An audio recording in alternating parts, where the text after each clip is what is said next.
The American Adoption Congress presents the 13th International Conference, April 11th to 14th, 1991, in Garden Grove, California. This is program number D151, tape 4. Couldn't imagine there being another mother. I mean, I may have fantasized about it at times, but it was not a big issue in my life. I knew I was adopted. My adoption was through an agency. It was closed. It was confidential. My parents knew very little about my adoption situation, and they, in the early 50s, they had that chosen baby and whatever that was, a family that grew or something. And I bought into that business, and I was special. I was different and wonderful. But that goes into some issues that people will say, well, Martin, you were in denial. Hey, I was having a happy childhood. I didn't know the difference, you know. I really didn't. And that may be disappointing to some birth parents, but I also have a hard time understanding a lot about the identity crises of adoptees when they're teenagers. I was not a real problem child or anything. I was just perfect, wonderful, of course. No ego problems either. But no, adoption was not, I mean, although look, everything I know about adoption obviously is done in retrospect here, but as I was growing up, I think my parents used an awful lot of common sense. And when I hear about adoptive parent support groups and all the machinations that adoptive parents go through nowadays, my parents wouldn't have dreamt about going to a support group. And they've been to support groups recently, and they just go, I can't believe she's worried about that. You know, it's like, when do you tell a child he or she's adopted? You know, and they fixate on this thing for years and years. And it's like, you know, they did it somehow, but they don't, you know, they didn't need any help to do it. And they're just surprised that a lot of other people are making such a big deal about adoption. They weren't hiding it from anybody. When did it affect me? It affected me when my sister was adopted, because, and I also had a very powerful experience there. I was consulted about this thing at age 6 or 7, and they said, well, do you want a brother or a sister? And I said I wanted a little baby sister with black hair, and 3 months later, there she was. You know, it was like, wow, okay. But there was no, the difference here, obviously for all adoptees, is there was no pregnancy involved in this birth experience. It was like sex didn't exist in the family, you know, it didn't exist in my mind. And when I was a young adolescent and found out the facts of life, it was like really strange. It was like, really? It was like, oh man, I thought everybody came by the stork and was adopted or something. As adoptees, we are not born. We are adopted. I mean, I was adopted at 9 months, but there's no, like we talk to my daughter now, we tell her the story of her birth on her birthday, or other times she asks questions about being born, and it was like, nobody ever talked to us about being born or anything. That's right. And we didn't come from anybody else's body other than, you know, we just plopped down there on the earth, right? This brings us to another point that Betty Jean Lifton likes to talk about, is if you're not born, then you have this immortality, sense of immortality. You can't die.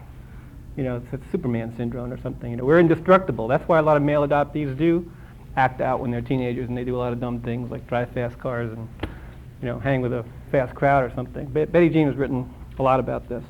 She calls us raging male adoptees, or RMAs, we like to call ourselves. But she can talk at length about that. But so my sister's adoption brought out a lot for me. I was real proud of her being adopted. And, unlike some other kids, I brought her into show and tell. You know what? That's where I got my start in show business. I brought her to show and tell, and the principal to this day still remembers me doing that. It was like, the other thing growing up in the 50s, I don't know, did you know anybody who was adopted? No. I didn't.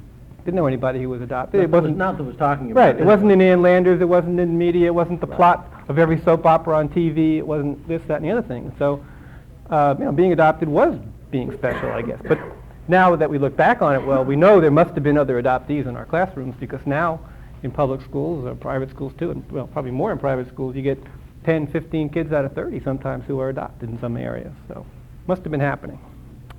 Obviously, the men on this panel are more emotional and more expressive of their feelings than most males, and we're here, and I don't necessarily think that men are less emotional or expressive. We just have a harder time, perhaps, you know, addressing a large audience, and again, one that might be predominantly female, and just, I don't know about you, but, you know, it's taken me a long time to get to the point where I can spill my guts and, you know, get emotional about these things, but it happens. And let's see, this big question here about relationships. Well, as I said, I have a good relationship with my parents to this day. Very interesting father-son relationship. I guess in my situation, had a hard time relating to my father in that I was perhaps more involved athletically than he was, and he was tired from working, and my mother was the one who would come to Little League and football and support me in all those endeavors. And so it wasn't a real kind of macho male kind of dad-son thing. We never sat down and had a talk about the birds or bees or anything, and it was a little strange. But I think that has affected how I parent, and as a parent, I think I'm more involved with my daughter than my father was with me. And more, I guess, but that the times have changed there too. But in terms of relationships with women in general, again, in retrospect, I think, and this is I guess a pretty broad generalization, but one that I can relate to, we had, as adoptees, exacerbated problem, and that is this fear of intimacy, having a lot of casual relationships due to having a fear of rejection. I mean, if you get involved with somebody and it doesn't work out, you're going to get rejected, and that's going to be bad, and then you're going to be abandoned all over again. And, the other problem we have, I think, is a codependency problem at times, and it has to do with being able to say no or getting out of a bad relationship. We tend to stay in a bad relationship longer than most people should or would or could. Now that's a common thread that might affect women, certainly with other men too. But I think that as adoptees, because of those other issues there, and Nancy Verrier is here. She's written the Primal Wound, and I'm not going to get into that whole theory, but that's part of it, I think, too. And I started to mention also the close bond with the adopting mother, which delays our separation from them into adulthood. The other thing, being a male, is that we are this whole ancient theory of progenitor thing, the patriarchy, inheriting the property and carrying on the family name, the break in the genealogy there. Men, adoptive parents who adopt, obviously have to grapple with that whole thing because it was their duty to procreate, and especially if they're the infertile partner in that relationship, it's a real problem. And then another thing that came up in a male group I worked on in San Francisco, and Richard touched on this a little bit, although I don't know if he wants to share anything with you on this, is that one adoptive father told me that when he met the birth parents of his children in an open adoption, he felt what Barbara Gagnon will describe as this genetic sexual attraction business going on, because the birth mother was the only connection he had to his offspring, his adopted daughter. And again, I'm using labels here. But he felt romantically attracted to the birth mother and had some serious fantasies about her and had to work those out before they became a problem for his marriage. And that was something that was really interesting in that one group that came out. I mentioned a little bit about parenting. I have a 7-year-old daughter, and when she was an infant, I went through a period, and I think I described this in '84 at that conference then, of really having a hard time myself feeling connected to her. Even though I knew she was my daughter, she'll be around tonight, and you'll meet her, and you'll see that she looks nothing like me. And that only had part to do with it. I just had not been around pregnant women ever, and that was a trip. But not been around the pregnancy. I went through the birth process, the birth classes, and very involved in raising my daughter for the first couple of years of her life. And even so, I mean, I knew I loved her, but there was something missing to me. I don't know what it was. I couldn't quite put my finger on it. I don't know if it was just me, but it was hard for me to attach to her in the same way I think a lot of parents do. And I know Virginia Keeler-Wolf, who's here, carrying a little baby around, 8-month-old. When she first had her first son, Evan, she had a fantasy that identified herself with her own birth mother, and she feared that her baby was going to be taken away from her at the hospital, to the point where she wouldn't let him out of her sight, and panicked when he was taken out of her sight. And she can tell you more about that. 5 minutes ago? Okay. I'm trying to touch on this question here of what the adoption experience is different for men rather than women. I'll continue on that. Why are more women than men involved in the adoption searches and organizations?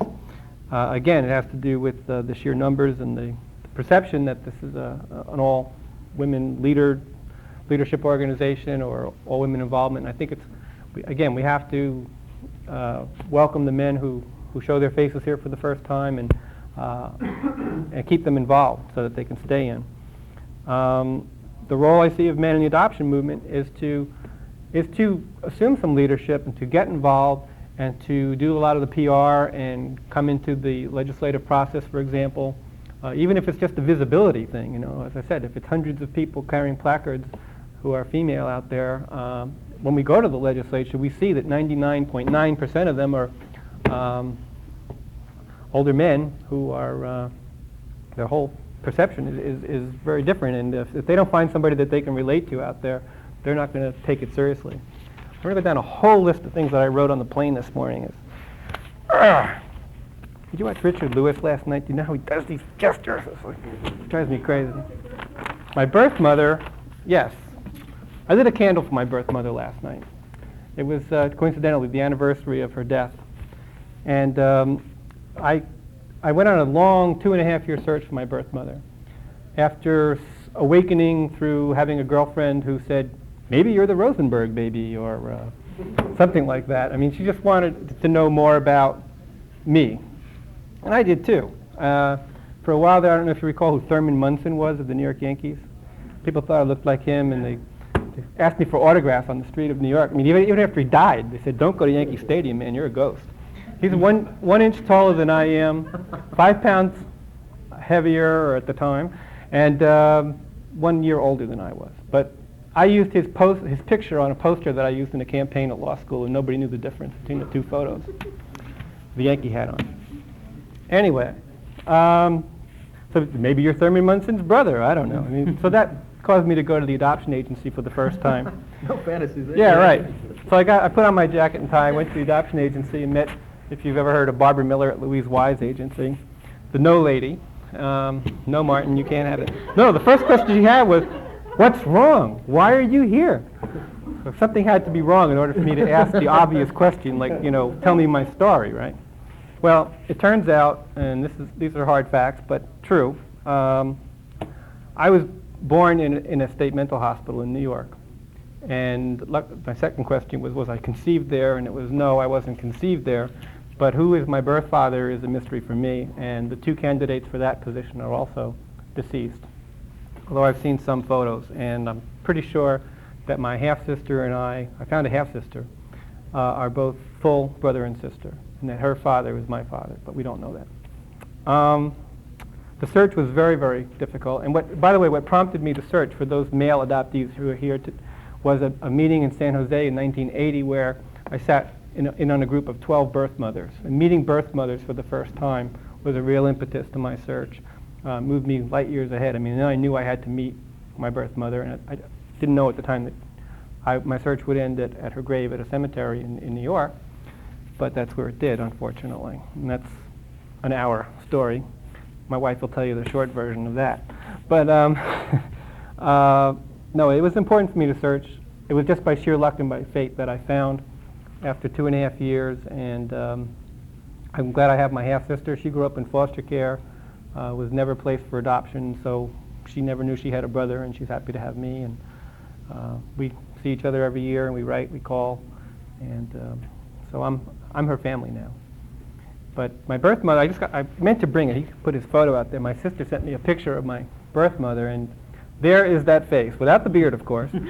But finally, somebody who looks like me. I mean, this is the thing we're all after. You know, I was literally looking at people on the subway. I mean, you talk about obsessed. You know, bag ladies. Oh my God. You know, could that be my birth mother? And you know, but nobody else in the family, even my sister. But when I first saw the couple of photos of my birth mother, and I have them in my office, and it's like, yep, there it is. It's like looking in the mirror. And one important thing about my search is that a couple of years after I found my birth mother's family, I started to have some serious medical problems that were very, very confusing because I'm generally in very good health. And after 2.5 months of things going a little haywire, I finally connected with a doctor who asked me a very, very detailed medical and health and social background. And I was able to provide him with some information about my mother's hospitalizations. And immediately he ordered a very simple thyroid test for me. And it turned out that I have Hashimoto's disease, which is an autoimmune disease to the allergic reaction to the thyroid hormone. And one little synthetic pill a day, a hormone supplement, keeps it in check. But what he thinks is that she had the same thing, went unchecked, full-blown, and that was what triggered her episodes that required, I'm talking long-term hospitalizations, 2, 3, 4 years at a time in horrible state mental hospitals where, there were padded cells and electroshock therapy while she was pregnant with me, which is why I'm a pretty mellow guy now. I was zapped at an early age. I've run out of time. You can see I can go on about this, but we'll be happy to address any questions you have. I understand there is a birth father, Dan, in the room who has offered to, if you want to join us up here, Dan, and field some questions about birth fatherhood. We're going to have to pass this mic around for both the questions and the answers, but we'd like to have that now. Anybody? Yes, sir. Richard. Could the questioners please ask the question in the mic, and then we won't have to... I'll repeat it. Okay, so we can save time if they were asking. Oh. Have your two birth mothers ever been together? Yes, the question is, have our two birth mothers been together? On all the significant birthdays and holidays, we have had them together. I wouldn't say 100%. There was some degree of competition, especially because of Cindy and her personality as birth mother number one, with who's this other person coming into our circle and our significant circle, but it seems to have worked out really well. They did have some connecting together. There was some issues of, well, this is what we did in the hospital with Cindy, and this worked out really well, and we weren't sure how Teresa was going to react to that as far as making sure we do it as well or better the second time. But yeah, they haven't. It's been neat.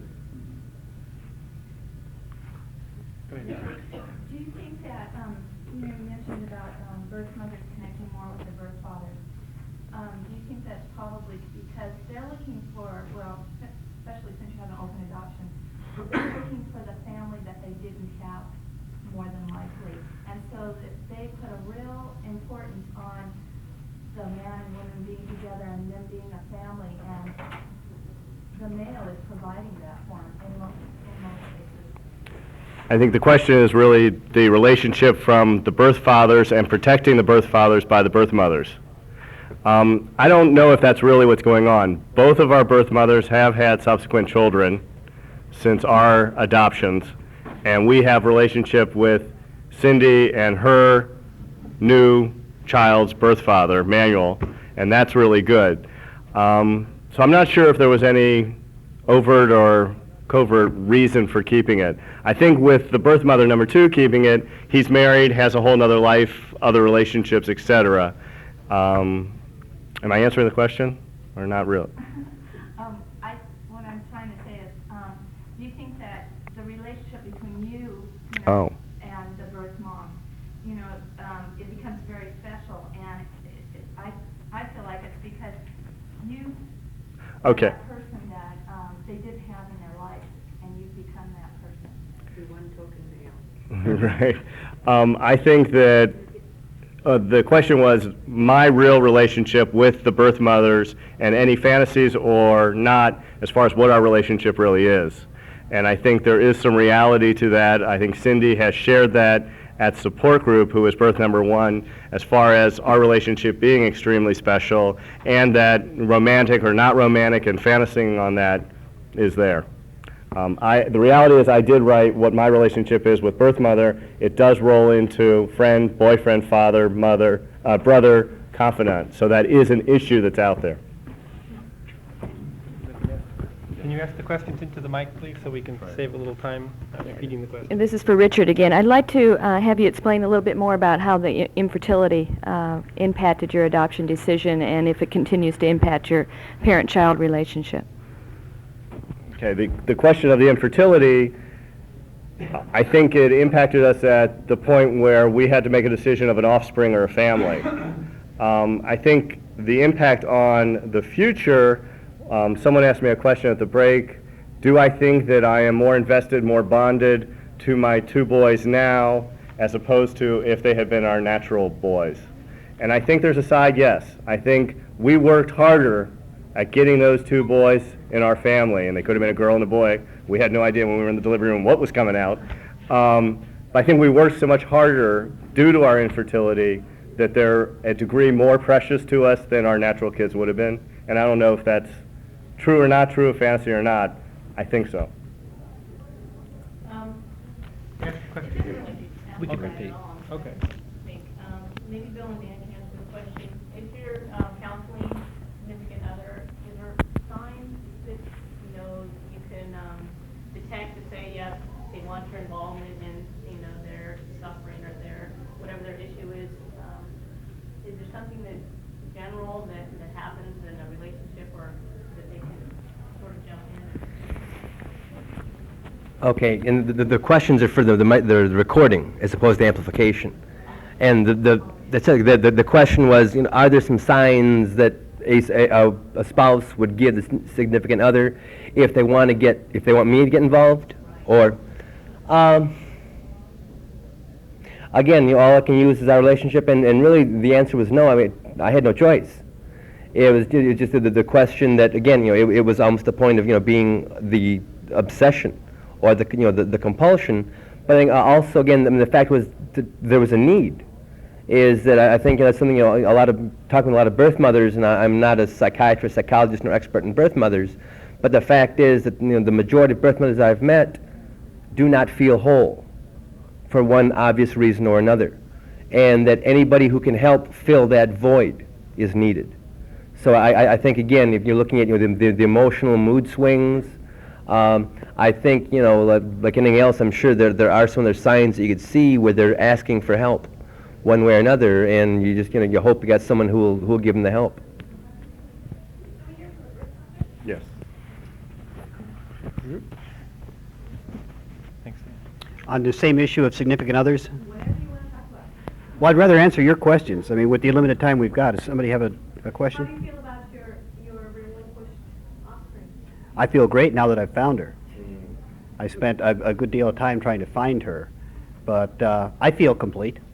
I mean, it's a once in a lifetime experience. I'm in too many places I go, there's very few birth fathers that really seem to come out of the closet.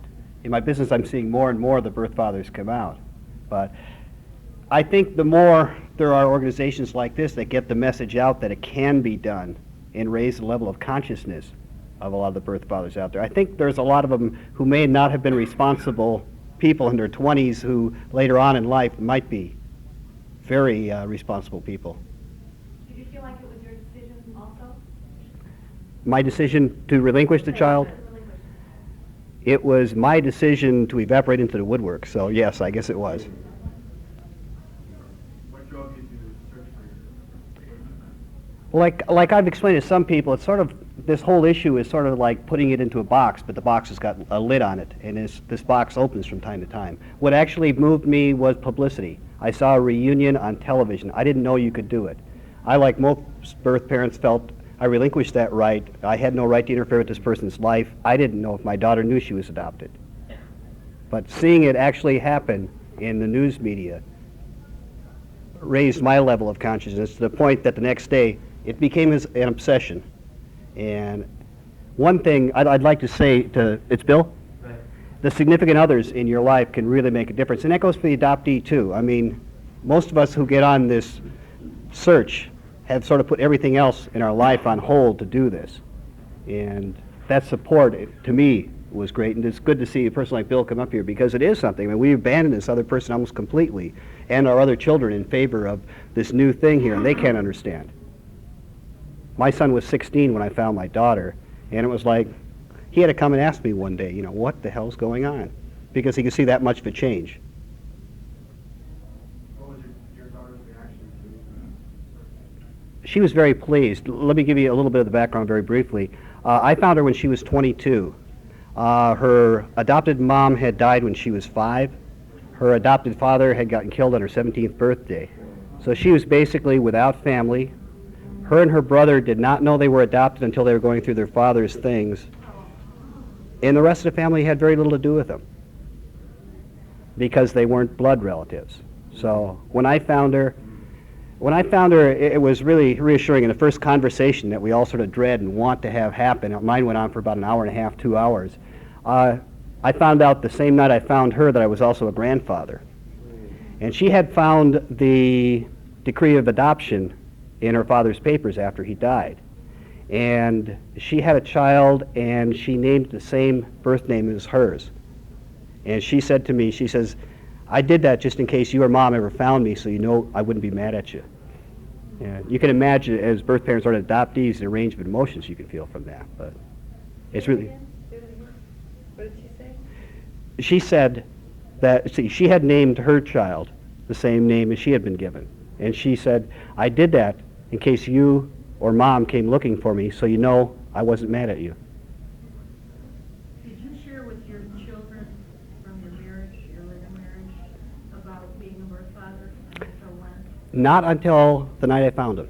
That was the same night my son came and said, Dad, why are you monopolizing the phone?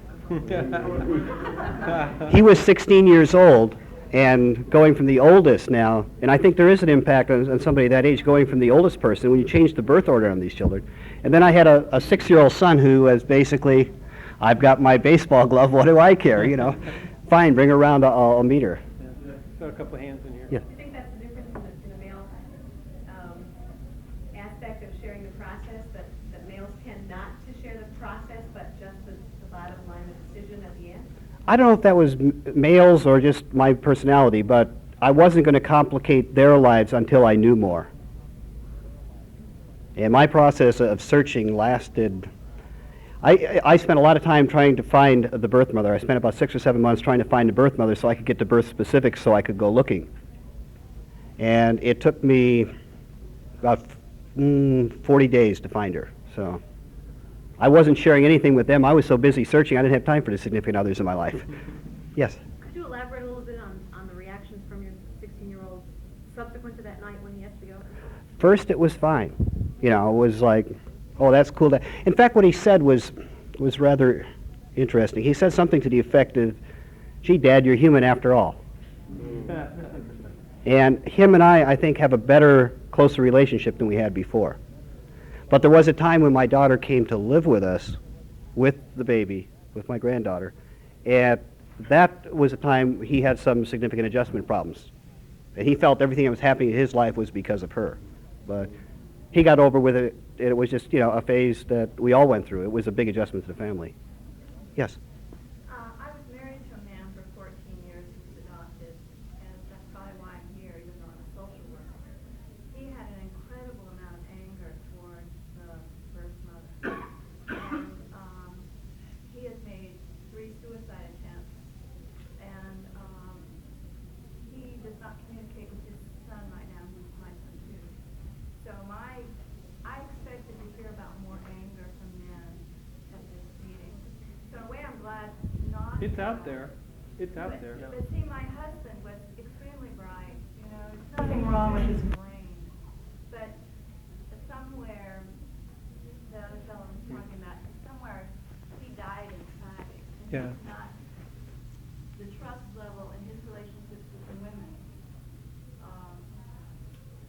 don't have. I think part of what builds up the anger is if the adoptive parents can't deal with some of the adoption issues Right. as you're growing up. And so you bottle it up in you. You want That's to right. get some answers to some questions, and they may or may not have the information, but you're caught in that double bind where I don't want to hurt their feelings, so I'll you know, be the good little adoptee. Yeah, he's And- the same age as you are. Right. With the same But level. I have sat in with other adoptees who maybe didn't have as pleasant a relationship with their adoptive parents as I did, who have no trouble expressing that anger to this day, and have varying degrees of success in relating to their birth parents after they search for and locate them. Because, I mean, I've gotten calls that start off one way from searchers, for example, and they sound very normal, and all of a sudden they degenerate into, you know, well, I want to find that birth father, and I want to, you know, throw him up against the wall and tell him what a lousy life I had because of him. I mean, that was one call I had. It was like, sorry, wrong number, you know, but that's where it went to, and that was one angry dude.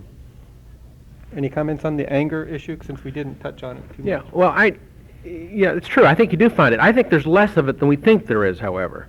That's just a personal, bias, if you will. I really think there's less of it. And I think it is, as you pointed out, more of a reflection of our relationships to our adoptive parents than it is in a relationship to the image of our birth parents, even though I think it's labeled that way. because, and I really think that's much more of the real human issue. I just thought of another thing too, and this was, in my case, I was never told I was rejected in any way. I never had that sense of rejection or abandonment from my parents. They explained that my birth mother was sick and couldn't take care of me, and that made sense. But children whose adoptive parents, for example, kill off the birth parents in some way, or who don't explain adoption properly and invent some story about why the birth parents couldn't keep them, as opposed to telling them the truth or something, more positive. I think that's where the damage is done to the adoptee. Right. I think it's an old adage, and we hear it over and over, but it's truth, because my parents simply said, we don't know, and I knew that was the fact. Now, that may not be a most positive situation in light of what we're doing today with open adoption, but it was truth at that point, and I can accept truth. But if you lie to me, then I can't trust you, especially about something that is so close as my own identity. Yes, sir. Was it said that there are less male adoptees that search? Absolutely. I think statistics have brought this out for the last 10 years, although it's gradually increasing. But I think you'll find maybe, if you look around this conference, for example, out of 500 people, you'll see maybe 25 to 50 males registered who are adopted as a I just wondered, it's not another question, it's just that being involved in international adoption, where adoptive parents have the choice of the sex of the child, most of the time the choice is female, and there are less males that are chosen, and nobody's been able to come up with For example, if the male is usually the infertile partner in that process, he is less threatened by having a female child, for example, because the male child will be potent, whereas he is not. And that's a factor.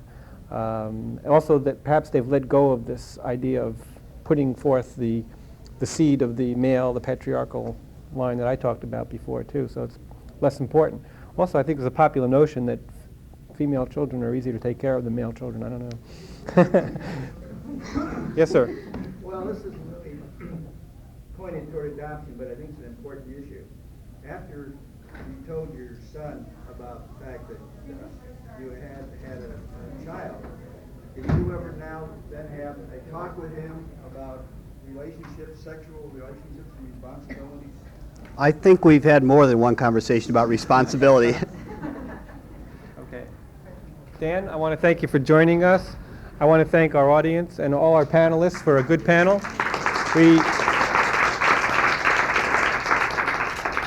I think you can see that we've only just scratched the surface of what we need to get to, and I hope that over the next few days, when you hear other male speakers and other panelists as well, that you try to think about, well, what's the male issue here, or what is the difference, because that, even for those of us who have some experience, long-term experience in this movement, it's a core issue that we haven't yet to really flesh out. Thank you very much. This concludes this session. The American Adoption Congress presents the 13th International Conference, April 11th to the 14th, 1991 in Garden Grove, California. This is program number D151, tape 4A. And welcome to our panel this afternoon. I think this is being just used for recording, not for a room mic or anything. But later when we have questions from people, they want us to make sure that you come forward and talk into this microphone so that they can get the questions on the tape and not just the answers. For those of you who don't know me, I'm not Alan Steed. I'm Martin Brandfon. Unfortunately, Alan Steed could not make an appearance at this conference.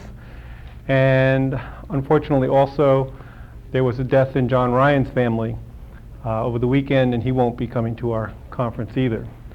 So we're left with 4 of us on the male panel, but nevertheless, I think it'll give each of us a little bit more time to present some of our personal stories and to address the issues that we've outlined for you today. I want to introduce each member of the panel briefly, and then each of us is going to speak for about 15 or 20 minutes, or maybe less in some cases, and then we'll take a short break for a stretch, and then we'd like to open the panel up to questions from the floor and answer whatever questions you may have on your minds. So, I'll introduce myself, Martin Brandfon. I'm an adoptee and an attorney from San Mateo, California, formerly of New York. And I searched for my birth family when I was in my late 20s and successfully found and was reunited with my birth mother's family, and unfortunately was unable to meet her since she had died several years before I even thought of searching. I've met other members of my birth family, and I'll tell you more about that later. In my practice as an attorney, I arrange independent adoptions, all of which are open and cooperative adoptions of varying degrees, where there is no confidentiality or anonymity involved. And I've also been successful in representing birth mothers in custody disputes in adoptions that have gone awry for one reason or another. And I'm also an independent search consultant who helps adoptees and birth parents search for and locate one another. To my right is Bob Walter from Atlanta, Georgia, with my New York accent again. He's an adoptee who was born in 1942, and he's recently completed his master's in counseling and a second degree in physical rehabilitation counseling. And he's been reunited with his birth family, and will tell us a little bit more about his feelings about the loss of his two children through a divorce that occurred a few years back. Going on down the line is Richard Rosenberg of Culver City, California, and he has a PhD in special education administration, and he is an adoptive parent of a 4.5-year-old and a 19-month-old, and I think you see their pictures lined up here. Both of his adoptions were and are cooperative adoptions, and he and his wife have an ongoing relationship with both of the birth parents in those adoptions. And on the end is Bill Walsh of Kansas City, Kansas. And Bill is what we call a significant other, in that he is married to a woman who is a birth mother, his wife Judy. And he is a business person, a management consultant who gives motivational and educational seminars in business. Is that correct? That's correct. Okay, very good. So, without further ado, can we start with Bob? Sure. Happy to do that. I might also say that I have been active in the adoption reform movement in Georgia for about 6 years following my search, and as such have worked with a search and support group for that period of time, which led me to a goal of becoming better trained in the counseling area. I'm going to try to just quickly, Martin has... Would you outline those first, since I did Sure, have to do that? sure, be happy to do that. Martin has asked us to sort of respond to certain issues that seem to pop up with men and adoption, or maybe just men in some cases, but at least related to adoption issues and others. And I thought maybe I'll just read them quickly and then try to respond to them a little bit in terms of my own thoughts and feelings about myself as an adoptee, maybe spending a little bit more on some than others. And the first one is, when and how has adoption, in my case being an adoptee, affected me? Well, in the first place, it's something that has been, I knew about it my entire life, and so I obviously attached some significance to it.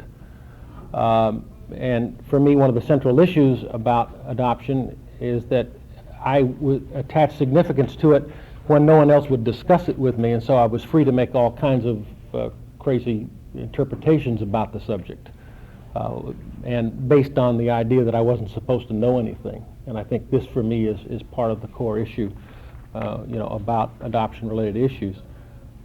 Next one, do you agree or disagree with the generalization that men are less emotional and less expressive of their feelings than women? My personal response to that is that we're not less emotional. We may be less expressive. and just possibly we speak in a little different language. And that's where a lot of the idea has come from, that men are, quote, unquote, less. Now, I think there's some exception to that, probably. I think we're products of culture. We're also maybe products of some constitutional background. There's some merit, I think, for looking at both of those. I may do things at a different pace than women do them. But that doesn't mean that it's not an emotional issue for me, and it doesn't mean that I'm not aware of that feeling, and it doesn't mean that I'm not acting about that feeling. But I just may come up with a different result, and my actions may be different, and specifically I may decide to search at a different phase of my life for a different set of reasons. All right, what effect do you think adoption has had on your relationships with your parents, mother, father, your siblings, women in general, my spouse, and my children? Gosh, that's that's a broad topic. It's hard, first of all, to separate what are adoption issues and what are just plain issues. But I think we have to try, because I think adoption is a phenomenon. It's a lifelong experience. Some people have felt that it isn't in the past, but I think those of us that are at least in this room probably would agree it is a lifelong experience. And so it obviously has effect on the people that we're closest to. I think the biggest effect on my parents was the same effect on me. In my case, it was a closed adoption, and it was basically a taboo subject in my house as I grew up. So I think it immediately put a piece of secrecy between the relationship with my parents. I think other people probably formed secrets also, so I don't think that phenomena is unique to adoptees. But I think it is a very concrete stumbling block that we started with together, and neither of us knew how to get around it for most of our lives. And so my relationships with my parents, while close and loving from all perspectives, really, certainly from mine and I think from theirs, was always tinged with a reluctance to really have a lot of intimacy or expressing of feelings, because we started really kind of out that way. Not in all areas, certainly, but certainly in relation to adoption. And that sort of bled through into some other areas. So when I was hitting the teenage years, I really did get pretty isolated. And again, that's not a phenomena that isn't found in other areas of life, but it is one that adoption, I think in my case, certainly impacted and certainly had an impact on me. Okay. Siblings, I had an adopted brother. He and I had kind of a close bond about the subject. We talked of it reasonably often. I'm a bit more verbal than he is. If you knew my brother, often any discussion with my brother on intimate matters, it's often means once to twice to 3 times a year. But within our family, that was an accepted thing to do. And I sensed a certain closeness, and we have it to this day. And we've been able to use that to be friends in other areas. And we're very, very different folks. And if we just met on the street, we probably would not have a relationship of any kind, because we just don't have very similar interests. Women in general, I don't know. I really don't know. I am bisexual preference, heterosexual, have been, as far as I know, all my life, so I don't think it's affected my preferences in terms of sexual preference. Probably, if in fact I have been more isolated, if that really is in fact why I have been maybe somewhat more isolated than I might choose to be ordinarily, it probably has affected that. But in a sense, in a way, that's affects all men and all women in different ways, maybe. But I think that, so I don't know. I guess probably it has affected it in terms of my willingness or ability to be intimate. But I'm not so sure that that's purely from an adoption point of view. I think it has to do more with just my personal nature to be somewhat isolated. My spouse, it's a continuation of the same issue, I would say, for me. I have, I think, quote, unquote, successful marriage, happy marriage. I don't know whether those words mean anything. I expect they really don't. But it's communicative, but its potential is, again, not for intimacy is maybe not what I might choose and possibly what she might not choose. Children, I honestly don't know what effect it has had on me with children. Now, my relationship with my children had a drastic impact on me because I lost 2 older children. I say lost.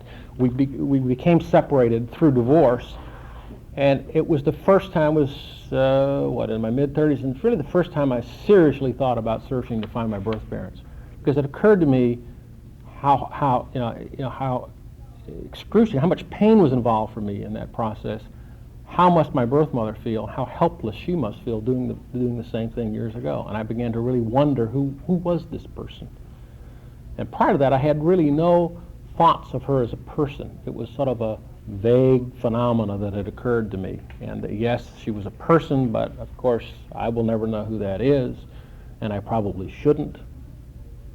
So I think my own experience of divorce and losing children had an awful lot to do with at least thinking about her and wondering who she was, and that led really to an interest in her and what effect that would have on me to meet her. Okay, what's next? Okay. What in the adoption experience do you feel is different for men than women? Well, having only been a man, I really don't know. And I think that's a good place to start. I suspect probably nothing, but we express it, again, maybe somewhat differently. We have a different time schedule. Our cycles for dealing with various aspects of it are different. My first 2 children came at a time when, possibly here in California, but certainly not in the East where I lived at the time, men didn't really participate in birth. And so it was sort of something that happened, but it didn't have a lot of emotional attachment for me, other than pride, but not in terms of creativity or of anything that would lead me to wondering about my own creativity. It really didn't trigger that kind of thought or feeling in me at all, but I suspect that is often a time for women when that is triggered, if it hasn't occurred before. And again, I was born in 1942, so adoptions have changed so much now. I'm working with younger people all the time, and their cycles and their consciousness of adoption issues and searching are much different from really mine. I grew up in a closed adoption situation, again, where things were pretty silent. We knew of it.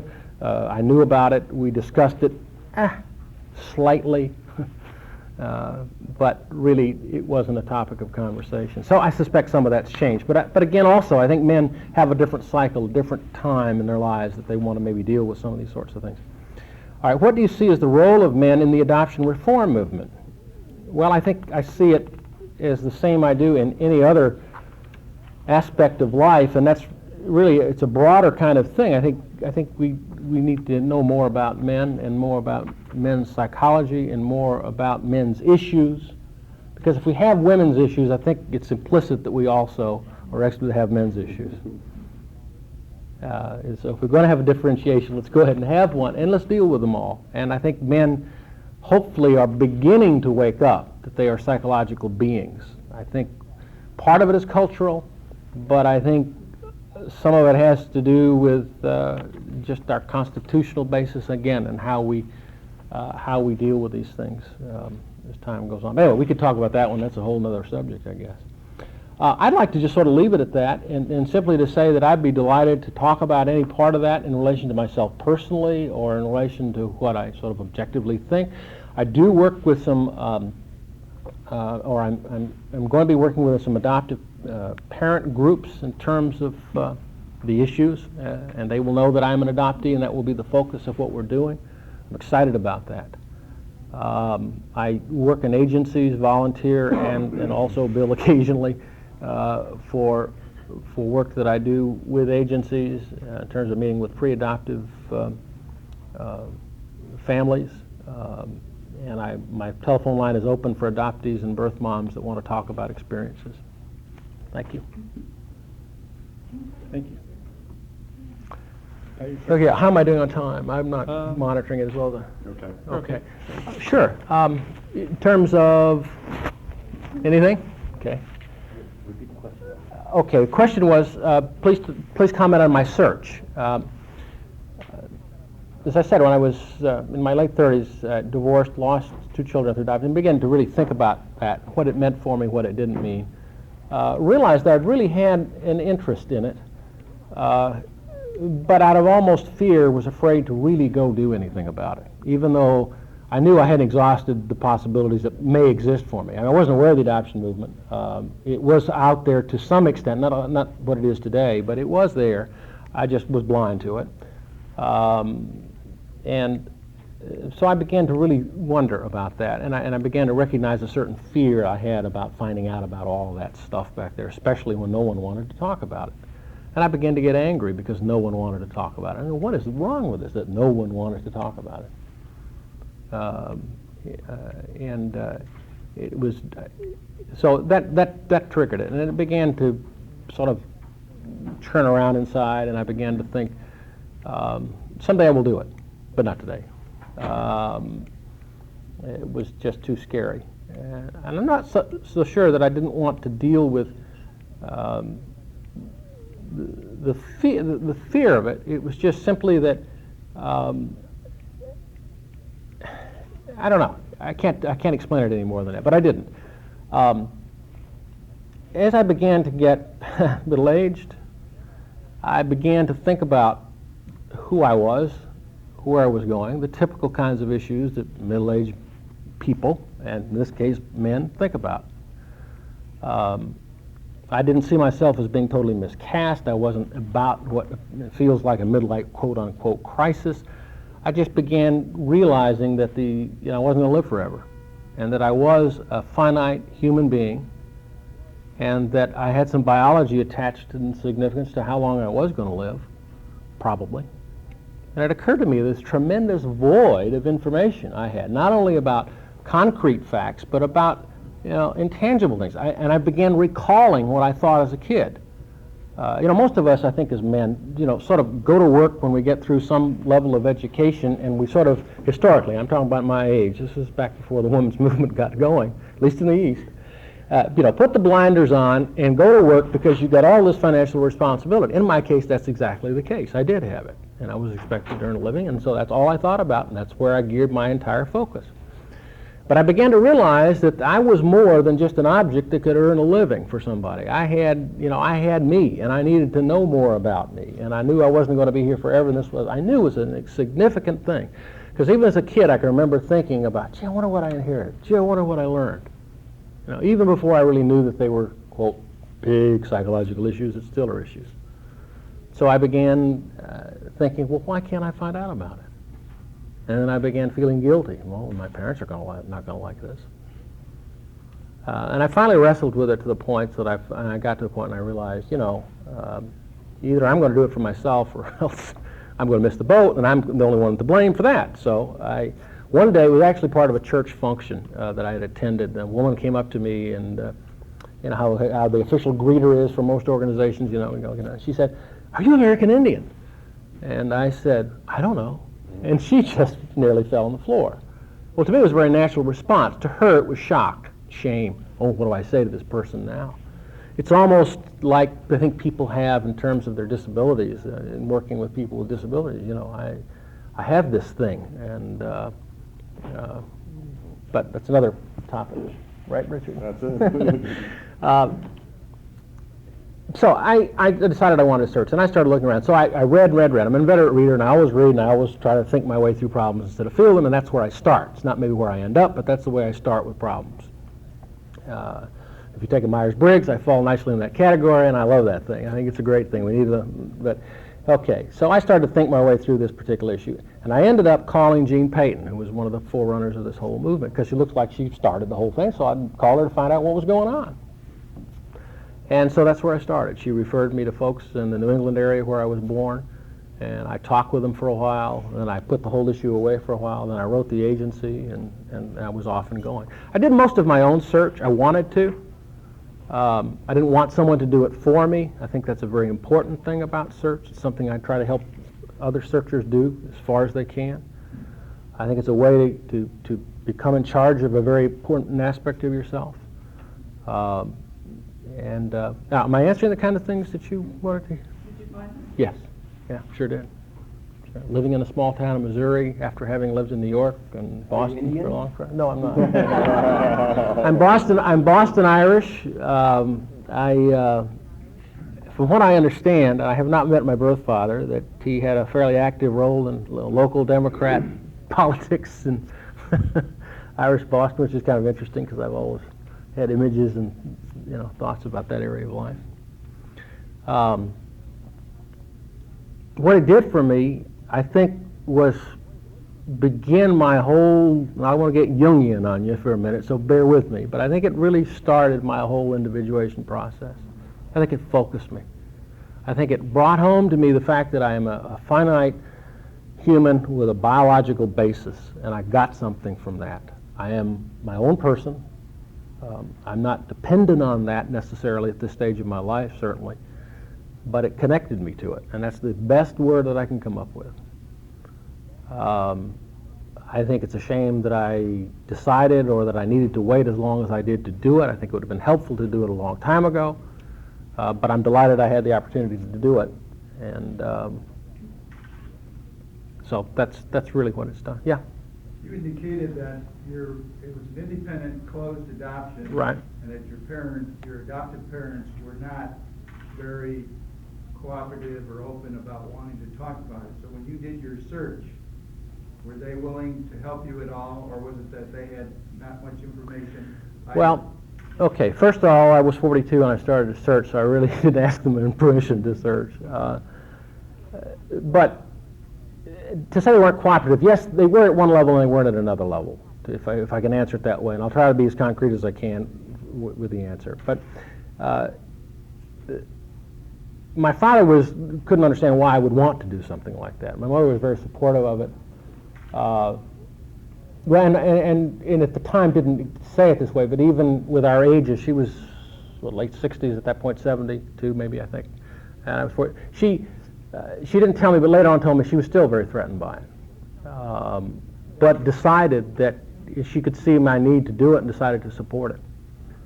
After all, I mean, what if we've had all this length of time now? I mean, heavens, what are you going, But still, the emotion of it was still a fact for her. I've lost track a little bit of part of your question, but The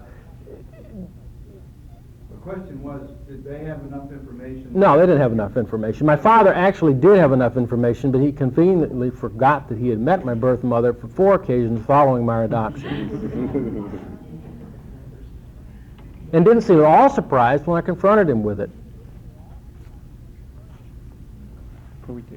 Before we take more questions, let's let the other panelists Yeah. present, Good. and then we'll have plenty of time at the end for everybody to ask I- a lot of questions. Can I just ask a general question in your dialogue, what I'd really like to hear from you, and you opened the door a little bit, talking about the Jungian. I'm interested in knowing about the dark feminine in terms of males in adoption and how that relates to that dark feminine, that feminine other who's not there to prepare. You make a note of this. You got me stumped. I don't know what you No, I'll. We tried. There are none. No, I think I know where my birth father is at this point. You could put Mike for a second, and I'll read this before he comes. Yeah. I'll try to go for it. Okay. Before we have Richard present, since John Ryan couldn't be here and we've lost the birth father perspective, I want to read a brief letter that I read in another panel on the male perspective in 1984 in Seattle. So those of you who were there may or may not remember this. But this was written by a gentleman who was scheduled to be on the panel, but was so shy that he wanted to share, but yet he didn't have the full strength to present this little piece. And I read it there, and it was quite moving, and I want to try to get through it now in the same way so that you can see, I know there are a lot of birth mothers in the room, so that you can see that there is a male side to this experience that is very similar, and then there are some aspects here that are somewhat unique too. So let me see if I can get through this. He writes, I am a birth father of a child relinquished through adoption 16 years ago. The child was a baby girl. She weighed 6 pounds, 14 ounces, and had a light-colored hair and undoubtedly had hazel blue eyes. We didn't have the strength to face her at birth. The experience was a very difficult one to bear. The circumstances were that Judy and I were high school sweethearts and very much in love. We were only 15 and 16 during the time of the pregnancy. Judy left the high school we attended and spent the last part of her pregnancy at a home for unwed mothers. I can look back and remember wanting to blame anyone but myself. I recall shouting out to my own mother, holding her responsible. "You gave up your granddaughter. How could you do this?" I wasn't able to face the reality of what had happened or what had been lost. Directing the blame at my mother didn't last very long. She was in enough pain just feeling ours. After the relinquishment, Judy and I continued to see each other. It wasn't until 2 years had passed that the subject of our experience was never brought up again. We both kept her separately inside of us, knowing all too well that talking about her only signaled hurt. The remorse and pain you experience in giving your child up penetrates deep into your heart. So deep, your only defense is to build your walls so high that memory can't creep in. Eventually, Judy and I married. We now have 3 beautiful daughters, sisters who have an older missing link, separated from the oldest by only 2.5 years, and birth parents who have never forgotten the love of their firstborn. I never felt that what took place 16 years ago could ever have such a piercing impact. I thought my pain had settled. I thought my walls of defense were built of iron. I didn't think I'd ever break, never look back, but the walls finally crumbled. I was on a business trip this February. While traveling between Flagstaff and Albuquerque, unexpectedly, a tremor of heartbreak suddenly swept my mind and body. Months had passed since I had even thought about her. The feeling was one of desperation, a feeling to get in touch. So strong, my inner psychic self responded by answering, assuring her that we will find her wherever you are. No need to worry. We will find you. Hold on. I was very devastated and very confused. This feeling had me totally mystified. I'd always prayed and hoped that one day we would be united with her, but I would never have thought the urgency would be so amplified. The experience has intensified our search, a search now that may go on for years, hoping to find an end to our anxiety, the feelings and questions that we hope someday will be answered. If we could only peek over the walls that separate the truth, regardless of the consequences, a completeness we feel is essential to go on through life.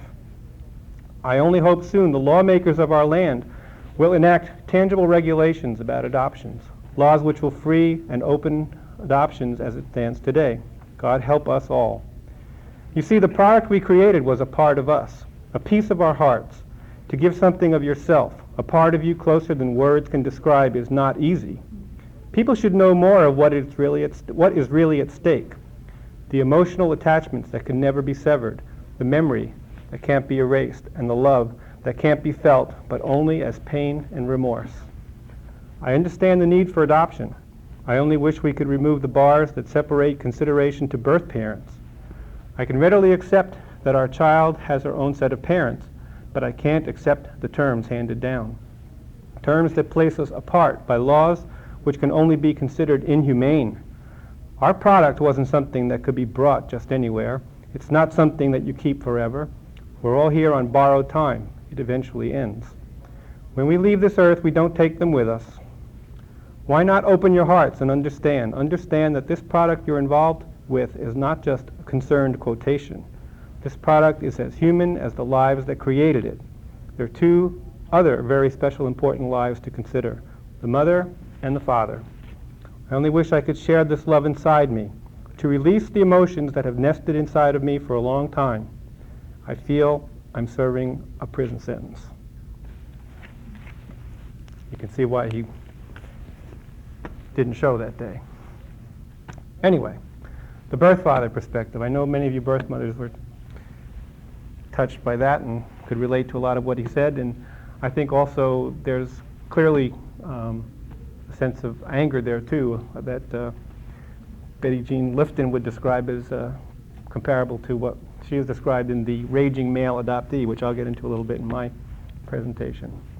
But Richard, continue, please. Sorry to bring you down. Let's see you bring us back up.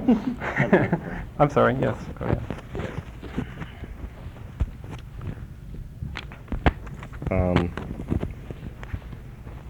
I think listening to Bob's story, and before I share with you our story, is I hope, as I sit here, that my two boys will have as many honest, open communications and dialogue that a lot of that mystery and that fantasy won't have to take place for Nathan and Anthony.